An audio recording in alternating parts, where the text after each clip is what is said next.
মানব সভ্যতার ১০,০০০ বছরের ইতিহাসে এমন সব ঘটনা পৃথিবীর বুকে ঘটেছে যেগুলোর কোনো ব্যাখ্যা আজ পর্যন্ত কেউ দিতে পারেনি। তেমনি গোলার্ধের বিভিন্ন প্রান্তে ছড়িয়ে আছে এমন সব জায়গা যেখানে আজও ঘটে চলেছে রহস্যজনক ঘটনা। তাই সেই ব্যাখ্যাতীত গল্প এবং রহস্যজনক স্থান নিয়েই আমাদের চ্যানেল। আজকে প্রথম পর্বের দুটো ভাগে আমরা কথা বলবো বিশ্বের সবচেয়ে আধিভৌতিক এবং রহস্যজনক 10টি জায়গা নিয়ে। প্রথম পার্টে 5টি এবং পরের এপিসোডে বাকি 5টি নিয়ে আমরা কথা বলবো। This is your host Farhad Rakib and you are watching The Third Space.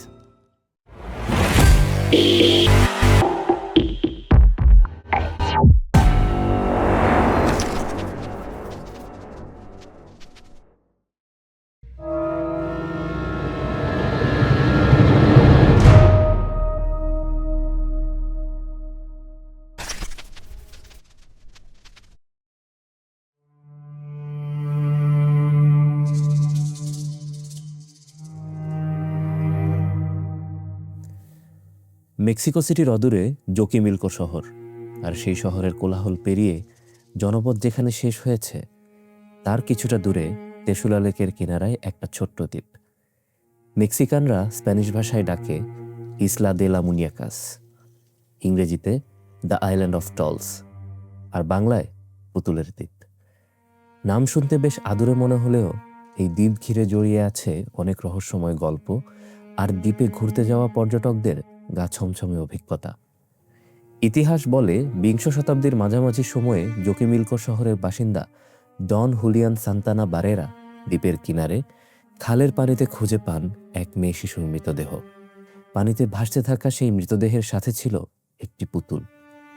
সেই পুতুল তুলে এনে একটি গাছে ঝুলিয়ে দেন ডন, যাতে মৃত মেয়েটির আত্মা শান্তি পায়। আর মেয়েটির মৃতদেহ পরবর্তীতে কি করেছিলেন ডন বারেরা তা নিশ্চিত হওয়া যায়নি। কেউ বলে আবার খালের পানিতে ভাসিয়ে দিয়েছিলেন, কেউ বলেন এই দ্বীপেই চিহ্নবিহীন কবরেই শুইয়ে দিয়েছিলেন নাম না জানা মেয়েটিকে। তবে এরপরই বদলে যায় ডনের জীবন। মেয়ে শিশুটিকে বাঁচাতে না পারার আক্ষেপ তাকে কুরে কুরে খাচ্ছিল। ডন বিভিন্ন জায়গা থেকে ফেলে দেয়া পুতুল এনে জমাতে শুরু করেন এই দ্বীপে। ঝুলিয়ে দেন দ্বীপের কিনারে তার ছোট্ট কুঁড়ে ঘর এবং আশেপাশের গাছে। কোনো পুতুলের মাথা নেই, কোনোটার নেই আবার হাত পা, আবার কোনো পুতুলের চোখের কোটরে কেবলই শূন্যতা।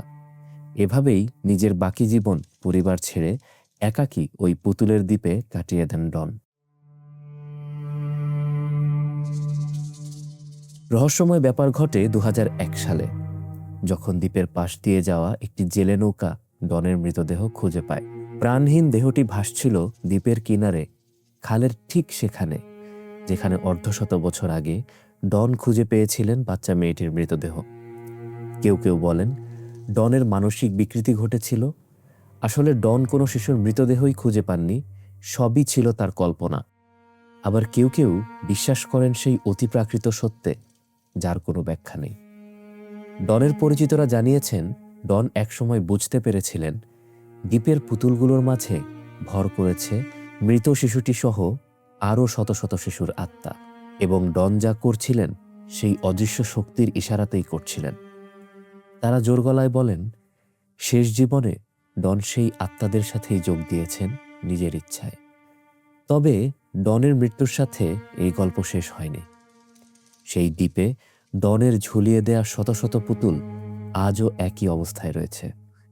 আর দ্বীপে যারা ঘুরতে যান তারা আজও বলেন একটু নিঃশব্দ হলেই মনে হয় তাদের আশেপাশে কেউ ফিসফিস করে কথা বলছে, কিংবা মনে হয় পেছন থেকে কেউ তাদেরকে দেখছে।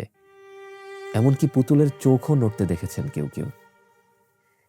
এই আইল্যান্ড নিয়ে ২০১৪ সালে আমেরিকার জনপ্রিয় টেলিভিশন শো ঘোস্ট অ্যাডভেঞ্চার্স একটি এপিসোড বানায়।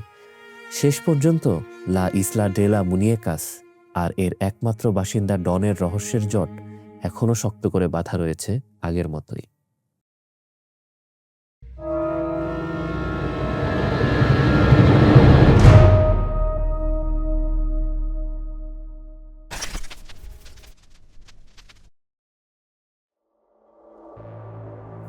ঊনবিংশ শতাব্দীর শেষের দিকে আমেরিকার কেন্টাকি স্টেটে যখন যক্ষ্মার কালো থাবায় প্রাণ হারাচ্ছিল শত শত মানুষ, তখন এই যক্ষ্মা রোগীদের চিকিৎসার জন্য 1910 সালে লুইসভিল এলাকার জেফারসন কাউন্টিতে প্রতিষ্ঠিত হয় ওয়েভারলি হিলস স্যানাটোরিয়াম। সেই সময় যক্ষ্মাকে উল্লেখ করা হতো হোয়াইট প্লেগ হিসেবে, কারণ তখন যক্ষ্মায় আক্রান্ত হলেই মৃত্যু ছিল নিশ্চিত। এই আধুনিক সময়ে এসে যক্ষ্মার ওষুধ কিংবা টিকা সহজলভ্য হলেও সেই সময় এমন কিছু না থাকায় কখনো পুরো পরিবার, আবার কখনো পুরো শহর যক্ষ্মায় নিশ্চিহ্ন হয়ে যাচ্ছিল। শুরুতে একটি জলাবদ্ধ জায়গায় হাসপাতাল স্থাপন করা হলেও পরে অনুদানের জমি এবং টাকায় 1924 সালে প্রতিষ্ঠিত হয় আজকের আলোচিত ওয়েভারলি হিলস স্যানাটোরিয়াম এবং রোগীদের জন্য 1926 সালে খুলে দেওয়া হয়। সেই সময় ওয়েভারলি হিলস স্যানাটোরিয়াম ছিল গোটা আমেরিকার মধ্যে সবচাইতে উন্নত যক্ষ্মা হাসপাতাল। তারপরেও রোগীদের মৃত্যুর মিছিল থামেনি। যক্ষ্মার প্রতিকার বা প্রতিরোধ যে কোনোটা খুঁজতে মরিয়া হাসপাতাল কর্তৃপক্ষ রোগীদের উপর চালিয়েছিলেন বর্বর অত্যাচার। তাদের বানানো হয়েছিল বিভিন্ন মেডিকেল পরীক্ষার টেস্ট সাবজেক্ট, কখনো অতিবেগুনি রশ্মির রেডিয়েশন, কখনো ফুসফুসে বেলুন ভরে ফুসফুসের সাইজ বাড়ানোর চেষ্টা, এমনকি রোগী বাঁচানোর শেষ চেষ্টা হিসেবে বুকের পাঁজর কেটে ফুসফুস বাড়ানোর জায়গা তৈরি করার মতো জঘন্য এক্সপেরিমেন্ট চালিয়েছিলেন হাসপাতালের ডাক্তাররা। এই সময় অতিরিক্ত রক্তক্ষরণে অপারেশন টেবিলেই প্রাণ হারানো রোগীর সংখ্যা আসলে কত তার হিসাব কখনোই পাওয়া যায়নি। তবে হাসপাতালের রেকর্ড ডেথ সার্টিফিকেটের হিসাব মতে 1911 থেকে 1961 সাল পর্যন্ত 50 বছরে অন্তত 6000 যক্ষ্মা রোগী এই হাসপাতালের 4 দেয়ালের ভেতর প্রাণ হারিয়েছেন। 1961 সালে যক্ষ্মার প্রকোপ কমে যাওয়ায় এই হাসপাতালকে পরে একটি ওল্ড হোমে রূপান্তর করা হয়। এই ওল্ড হোমেও রোগীদের প্রতি অযত্ন এবং বিভিন্ন বেআইনি ও অমানুষিক মেডিকেল পরীক্ষা নিরীক্ষা চালানোর প্রমাণ পাওয়া যায়। পরবর্তীতে বাজেটের অভাব এবং ওল্ড হোমে রোগীদের অযত্নের প্রমাণ পাওয়ায় 1982 সালে Kentucky state government Waverly Hills স্যানাটোরিয়ামকে আনুষ্ঠানিকভাবে বন্ধ ঘোষণা করে। সেই থেকে পরিত্যক্ত হয়ে পড়ে থাকা এই স্যানাটোরিয়াম এখন ইতিহাসের সাক্ষী। জনমানুষের ছাপ এই হাসপাতালের অন্দরমহলে না থাকলেও জায়গা করে নিয়েছে এক অন্য রহস্য। এত মৃত্যু, বেদনা আর হাহাকার এই পরিত্যক্ত হাসপাতালকে করে তুলেছে আমেরিকার সবচাইতে ভৌতিক স্থানগুলোর মধ্যে একটি। ওয়েভারলি হিলস স্যানাটোরিয়ামের সবচাইতে পরিচিত ভৌতিক ঘটনার প্রমাণ মেলে হাসপাতালের 5ম তলায় 502 নম্বর রুমকে ঘিরে।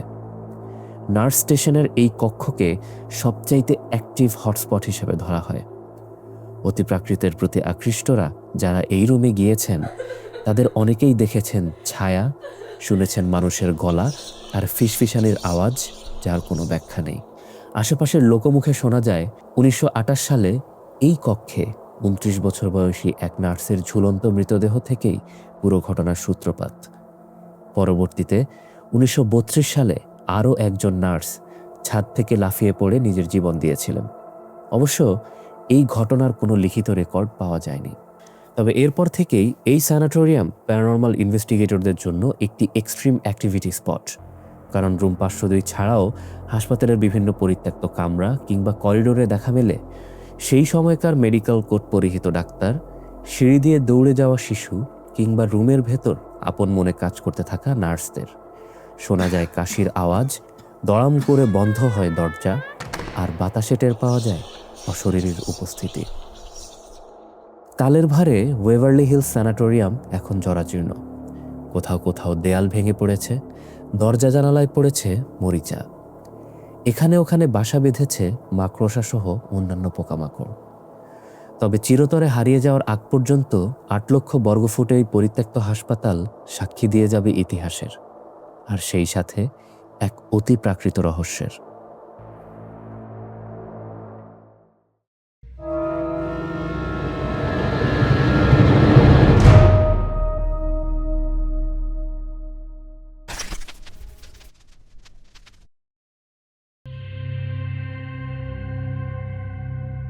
ইউরোপের দেশ ইটালির বিখ্যাত পর্যটন শহর ভেনিস এবং লিডোর মাঝামাঝি একটি ছোট্ট ল্যাগুন, যাকে সবাই ভেনেশিয়ান ল্যাগুন নামেই চেনে।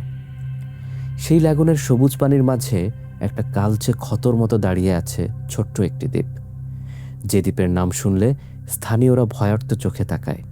যে দ্বীপের কাছে ভেড়ে না কোনো নৌকা, যে দ্বীপের ধারে জাল ফেলে না কোনো জেলে, এমনকি কোনো পর্যটকেরও যাওয়া মানা। দূর থেকে কিংবা আকাশ থেকে দেখা যায় সেই দ্বীপে অপরিকল্পিতভাবে বেড়ে ওঠা জঙ্গল আর গাছগাছালি, আর এর মাঝেই মাথা উঁচু করে দাঁড়িয়ে আছে একটি বেল টাওয়ার, যেন মানব সভ্যতাকে মনে করিয়ে দিতে চায় তার কালো অতীত, আর বার্তা দেয় কোনো এক অশনি সংকেতের। দ্বীপের নাম পভেগ্লিয়া আইল্যান্ড। ইউরোপের হাজার বছরের ইতিহাসে পভেগ্লিয়া দেখেছে যুদ্ধ, প্লেগ আর 1.5 লক্ষেরও বেশি মৃত্যু। মানব ইতিহাসের লিখিত রেকর্ডে পভেগ্লিয়ার সবচেয়ে পুরনো এন্ট্রি পাওয়া যায় 421 সাল থেকে। চতুর্দশ শতাব্দীতে অর্থাৎ 1337 সাল থেকে গোটা ইউরোপে বাজতে শুরু করে যুদ্ধের দামামা। ইংল্যান্ড, ফ্রান্স, বাইজেন্টাইনের গৃহযুদ্ধ, পোলিশ টিউটনিক যুদ্ধসহ নানা যুদ্ধের রক্তপাতের ছোঁয়া পভেগ্লিয়াকেও ছেড়ে দেয়নি। এই যুদ্ধের মাঝেই গোটা ইউরোপে মহামারীর মতো ছড়িয়ে পড়ে এক ব্যাকটেরিয়াল ইনফেকশন, সৃষ্টি করে এক বিধ্বংসী প্লেগের, যা ইতিহাসের পাতায় কালো মৃত্যু প্লেগ বা বিউবনিক প্লেগ নামে জায়গা করে নিয়েছে। এই প্লেগে ইউরোপের তৎকালীন জনসংখ্যার প্রায় অর্ধেক নিশ্চিহ্ন হয়ে গিয়েছিল, খাতা কলমে যার সংখ্যা প্রায় 5 কোটি। সেই সময় পভেগ্লিয়া আইল্যান্ডকে ব্যবহার করা হয়েছিল প্লেগে আক্রান্ত রোগীদের নির্বাসন আর মৃতদেহ পোড়ানো ও গণকবরের জায়গা হিসেবে। ভেনিস শহরের অলিগলি থেকে মৃতদেহ কুড়িয়ে বড় আবর্জনার নৌকায় করে আনা হতো এখানে, তারপর আগুনে পুড়িয়ে মাটিতে কবর দেওয়া হতো। ইতিহাস বলে পভেগ্লিয়ার মাটিতে এমন অসংখ্য গণকবর রয়েছে যেখানে অন্তত 1 থেকে 1.5 লক্ষ প্লেগ রোগীর মৃতদেহ সরাসরি অথবা আগুনে পুড়িয়ে মাটি চাপা দেওয়া হয়েছে। স্থানীয়রা তো এমনও বলেন যে পভেগ্লিয়ার মাটির 50%ই পোড়া মানবদেহের ছাই। এর বাইরে পভেগ্লিয়াকে আরও অন্যান্য প্লেগের সময় এবং সর্বশেষ মানসিক হাসপাতাল হিসেবে ব্যবহার করা হয়েছিল। এরপর পভেগ্লিয়ার দরজা মানব সভ্যতার জন্য 1968 সালে চিরতরে বন্ধ করে দেওয়া হয়। এত মৃত্যু, ভায়োলেন্স আর ট্রমাই পভেগ্লিয়াকে করে তুলেছে হন্টেড হটস্পট। সময়ের সাথে পভেগ্লিয়া বিশ্বের সবচাইতে ভৌতিক দ্বীপ হিসেবে ইতিহাসে নিজের নাম তুলে দিয়েছে। স্থানীয় জেলেরা প্রায়ই রাতের লাগুনে মাছ ধরার সময় বেল টাওয়ার থেকে শুনতে পান ঘণ্টার শব্দ। হাতে লণ্ঠন নিয়ে হাঁটতে দেখা যায় অশরীরী কাউকে, শোনা যায় রক্তহীন করা চিৎকার। এমনকি দ্বীপে বিভিন্ন কারণে যাওয়া মানুষরা অনুভব করেন কেউ যেন তাদেরকে দেখছে। স্থানীয়রা বলেন দ্বীপের মানসিক হাসপাতালের ডাক্তার এবং রোগীরাও শিকার হয়েছিলেন এইসব অতিপ্রাকৃত ঘটনার। সেই সময় দ্বীপের একজন ডাক্তার নাকি পাগল হয়ে বেল টাওয়ার থেকে ঝাঁপ দিয়ে আত্মহত্যা করেছিলেন। তার অশরীরী আত্মা নাকি এখন বেল টাওয়ারের আশেপাশেই ঘুরে বেড়ায়। তবে এমন কিছু আসলেই ঘটেছিল নাকি নিছকই লোকগল্প, সেই বিষয়ে নিশ্চিত তথ্য পাওয়া যায়নি। কিন্তু লোকগল্প হোক আর যাই হোক, বিভিন্ন সময়ে প্যারানর্মাল ইনভেস্টিগেটররা তাদের সায়েন্টিফিক ইকুইপমেন্টে পেয়েছেন এমন সব রিডিং, যার কারণে পভেগ্লিয়ার রহস্যের জট তো খোলেইনি, বরং আরও জটিল হয়েছে। পভেগ্লিয়া আইল্যান্ডে সাধারণ মানুষের যাওয়া নিষিদ্ধ ঘোষণা করেছে ইটালিয়ান সরকার। যতদিন না এই দ্বীপ নিয়ে নতুন কিছু ভাবা হচ্ছে, ততদিন পভেগ্লিয়া দাঁড়িয়ে থাকবে এক অন্ধকার যুগ এবং অশরীরী বার্তার সাক্ষী হয়ে।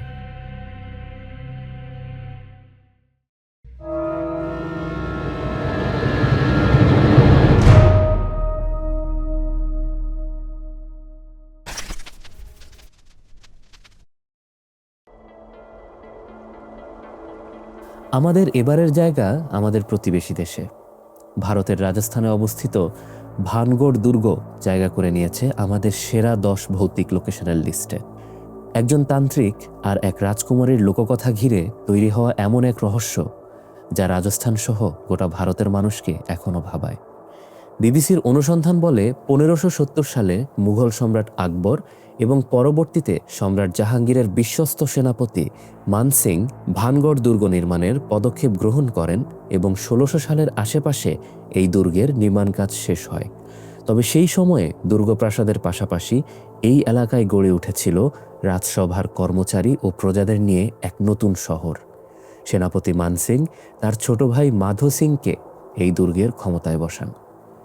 তবে এই ঘটনার রাজা মাধো সিংকে ঘিরে নয়, এই ঘটনার শেকড় ছড়িয়েছে রাজকুমারী রত্নাবতীকে ঘিরে। স্থানীয় লোকজন রত্নাবতীকে একজন পরম সুন্দরী রাজকন্যা হিসেবে জানলেও ইতিহাসের নথিতে তার কোনো উল্লেখ নেই। এমনকি মাধো সিংয়ের পরিবার নিয়েও খুব বেশি তথ্য পাওয়া যায় না।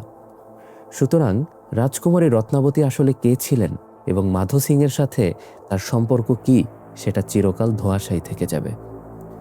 লোককথা অনুযায়ী সুন্দরী রত্নাবতীর প্রেমে পড়েছিলেন সিংহা সেফদা নামের এক তান্ত্রিক, যিনি কালো জাদুর চর্চা করতেন।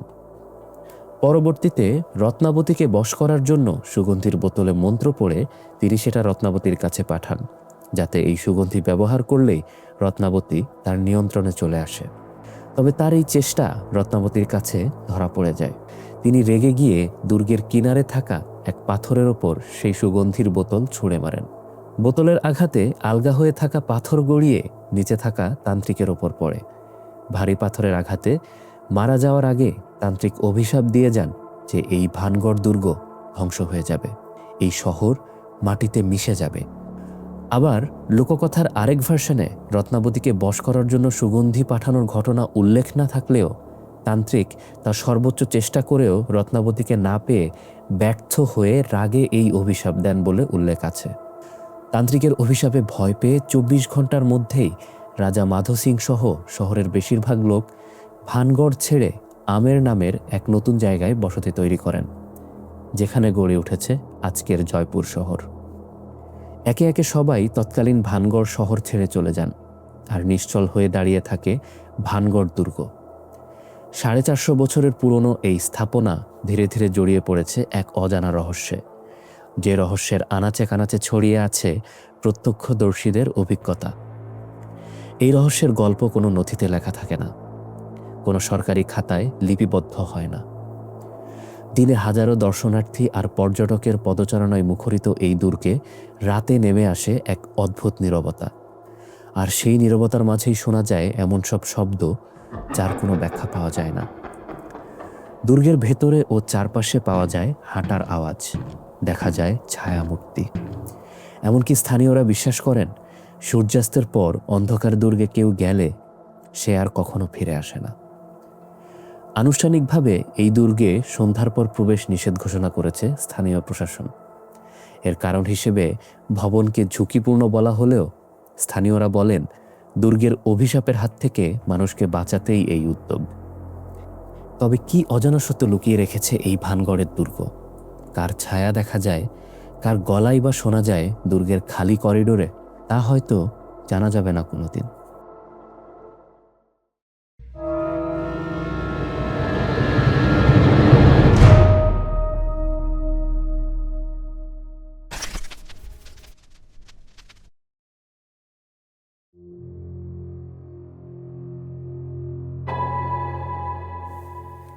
বিংশ শতাব্দীর শুরুতে 1934 সালে ব্রিটিশ জাহাজ কোম্পানি কিউনার্ড লাইনের ব্যানারে নির্মিত RMS কুইন মেরিকে বলা হতো বিশ্বের সবচাইতে বিলাসবহুল জাহাজ। ইতিহাসের পাতায় জায়গা করে নেয়া RMS কুইন মেরির আরও একটি পরিচয় রয়েছে, বিশ্বের সবচাইতে ভৌতিক জাহাজ হিসেবে। 1936 সালে 1000 ফুটেরও লম্বা কুইন মেরি সাধারণ যাত্রী পরিবহনের মাধ্যমে সমুদ্রের বুক চিরে যাত্রা শুরু করে। অত্যাধুনিক ইঞ্জিনের ক্ষিপ্র গতি আর নিজের গাঢ় ধূসর রঙের জন্য নাবিকরা জাহাজটির নাম দিয়েছিল ধূসর আত্মা। দ্বিতীয় বিশ্বযুদ্ধের সময় উত্তর আমেরিকা থেকে ইউরোপের সৈন্য পরিবহনের জন্য ব্যবহার করা হয় কুইন মেরিকে, আর এই যুদ্ধের মাঝেই সবচাইতে মর্মান্তিক দুর্ঘটনার অংশ হয়ে যায় জাহাজটি। 1942 সালে আইরিশ উপকূলে জার্মান ইউবোটের হাত থেকে বাঁচার জন্য দ্রুত চলতে গিয়ে কুইন মেরি আঘাত করে মিত্র জাহাজ HMS কিউরাকাকে। 81,000 টন ওজনের কুইন মেরির সামনের অংশ 2 ভাগ করে দেয় কিউরাকার শরীর। এই দুর্ঘটনায় কিউরাকার অন্তত 350 নাবিক মৃত্যুবরণ করেন। দ্বিতীয় বিশ্বযুদ্ধ শেষে 1947 সালে RMS কুইন মেরি ফিরে যায় তার পুরনো রূপে। বিলাসবহুল জাহাজ হিসেবে যাত্রী পরিবহন করতে থাকে। For 31 years, the Queen Mary served as a majestic city of the sea. Now she's dropped anchor for the final time, closing out a career unequaled in the history of commercial sea voyaging, a career that took her through. এর 20 বছর পর 1967 সালে queen মেরিকে আনুষ্ঠানিকভাবে অবসরে পাঠানো হয়। সেই সময় থেকে আজ পর্যন্ত কুইন মেরি আমেরিকার ক্যালিফোর্নিয়া স্টেটের লং বিচ আইল্যান্ডে স্থায়ীভাবে নোঙ্গর করা আছে। জাহাজটি এই মুহূর্তে ব্যবহৃত হচ্ছে হোটেল, মিউজিয়াম এবং পর্যটক আকর্ষণ হিসেবে। তবে সারাদিনের কোলাহল আর কর্মব্যস্ততা শেষে সূর্য অস্ত গেলে কুইন মেরিতে যখন নীরবতা নামে, তখন সেখানে জায়গা করে নেয় এক অতিপ্রাকৃত সত্তার আনাগোনা। জাহাজের অন্ধকার করিডোরে পাওয়া যায় পায়ের আওয়াজ, কেউ যেন টোকা দেয় লোহার দেয়ালে। হঠাৎ করেই বেজে ওঠে জাহাজের পিয়ানো।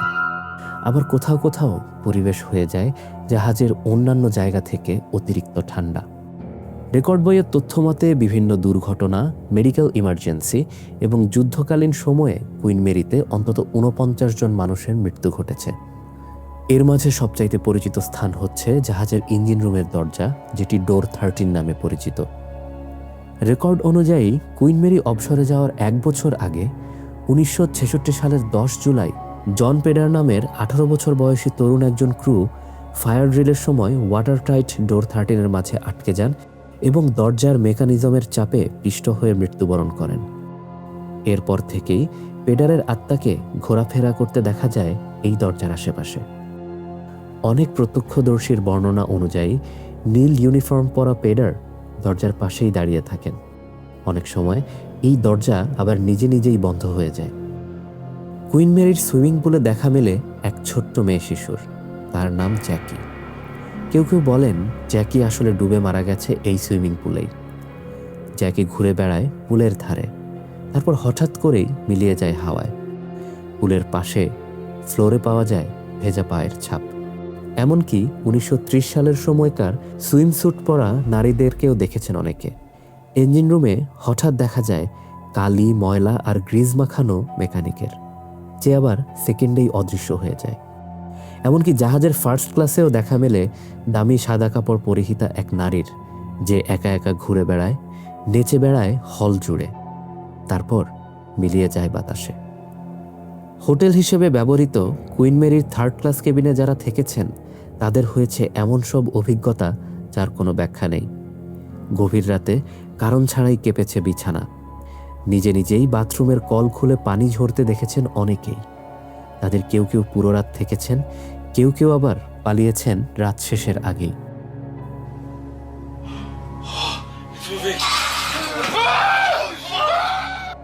বছরের পর বছর প্যারানর্মাল ইনভেস্টিগেশনে অসংখ্য এভিডেন্স রেকর্ড করেছেন ইনভেস্টিগেটররা।